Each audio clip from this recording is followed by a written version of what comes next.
অনুরোধ করি যুবক, প্লিজ যুবক, হৃদয়টাকে মেরে ফেলিও না। তুমি দেখো না, তোমার বয়স 22, 10 বছর বয়সে মা বলেছে স্কুলে যা, মাদ্রাসা যা, মানুষ হবি, ভবিষ্যৎ ভালো হবে।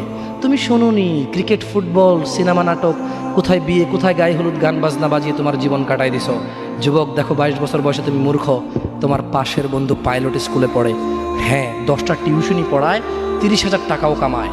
হ্যাঁ, তুমি যাকে বিয়ের প্রস্তাব দিচ্ছ কেউ রাজি নাই, ওর জন্য 5টা ঘর আসে, ওর মা বলছে এখনো ছোট, আরও পড়াশোনা করুক, আর তুমি বিয়ের জন্য হন্য হয়ে খুঁজতেছ। কোনো রিক্সাওয়ালাও তোমাকে মেয়ে দিতে রাজি।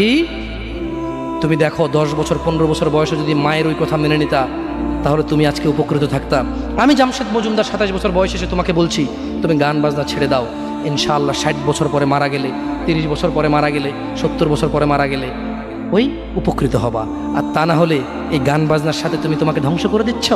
যেদিন নিঃশ্বাস বন্ধ হয়ে যাবে সেদিন হলেও বুঝবা, বুঝতে তোমাকে হবেই। জমিনের উপরে বোঝো অথবা জমিনের নিচে বোঝো, বুঝতে তুমি হবে।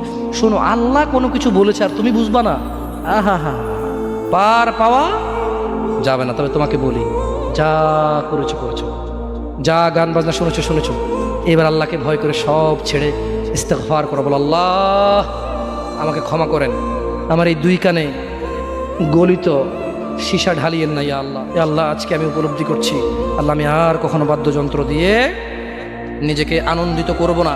এই হারাম যা আপনাকে রাগান্বিত করে, আমি আর কোনোদিন এই হারাম দিয়ে নিজেকে আনন্দিত করব না। অনুরোধ